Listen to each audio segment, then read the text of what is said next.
Namaste everyone. Let us look into economics lectures. This is lecture series number 1.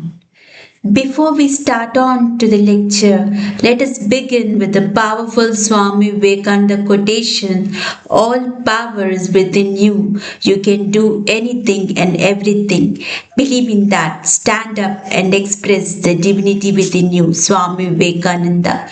This is a powerful quotation by Swami Vivekananda which tells us that all power is within us. Now, I have a question. If all power is within us, then why do we fail in life? Please keep thinking and let us look at it in my next video.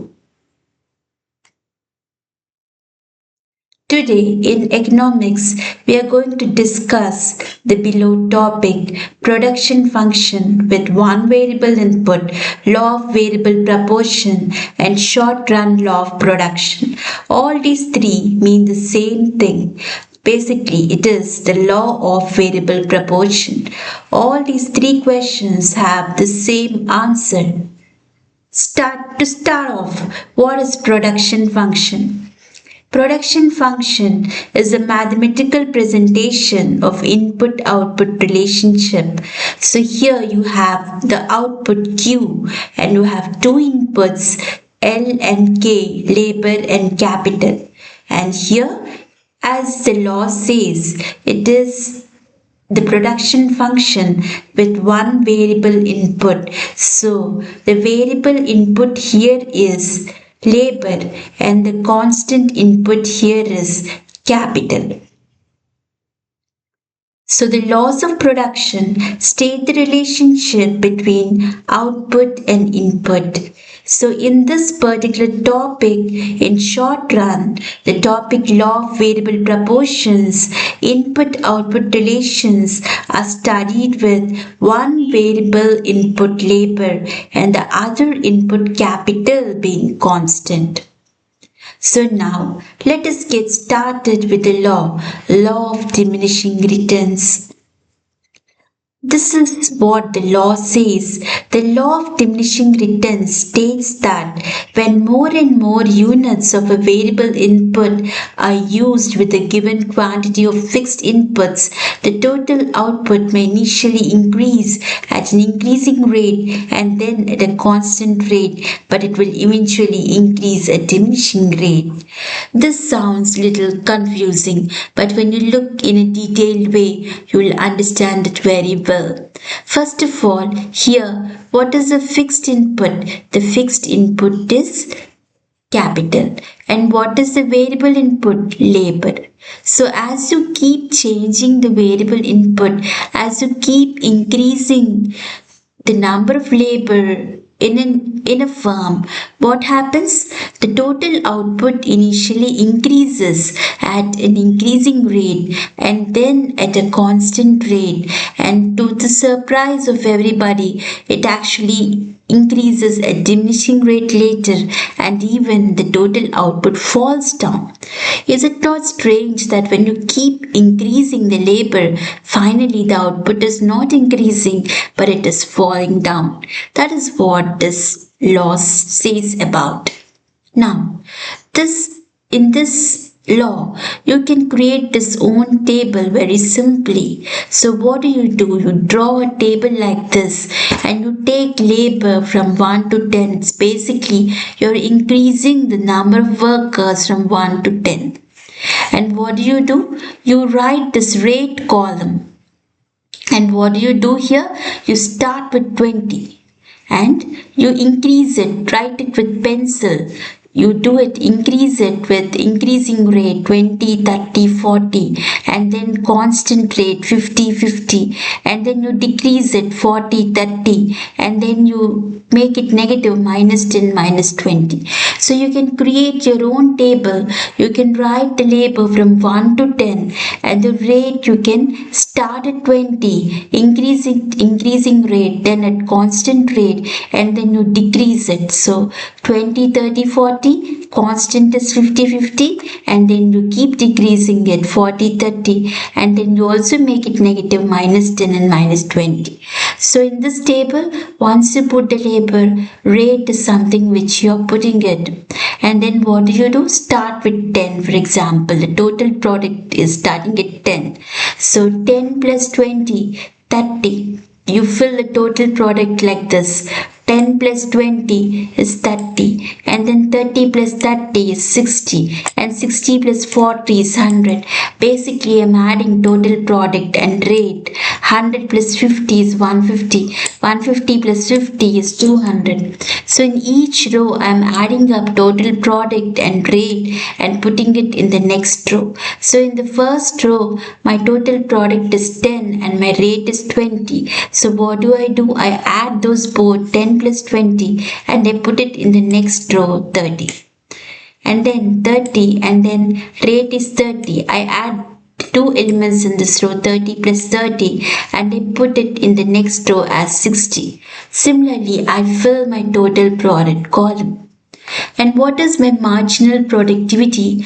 My marginal productivity is the increase in productivity for one change in labor unit. So when my labor changes by 1 unit, what is the change in my total productivity? That is given by marginal productivity. So I initially started at 10.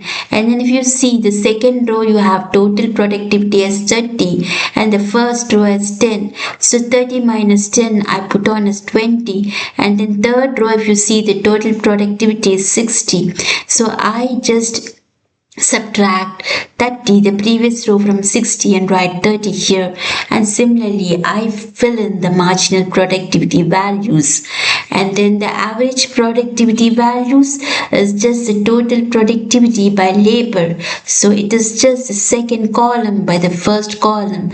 10 by 1, 30 by 2, 60 by 30. For example, the first row is 10 by 1 is 10, and the second row 30 by 2 is 15. My average productivity is 15.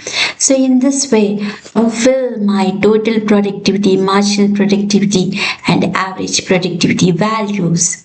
And if you see, this law says that the firm operates under three stages: the increasing returns, the diminishing returns, and the negative returns.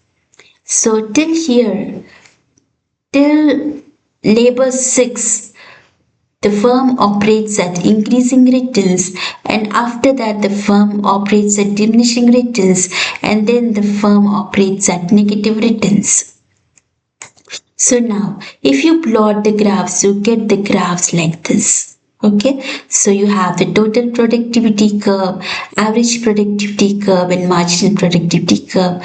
And there are three stages in production. What is the first stage? It's still here, increasing returns.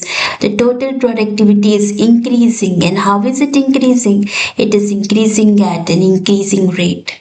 And then the next stage is the diminishing returns phase, when the total productivity is still increasing, but it is increasing at diminishing rate.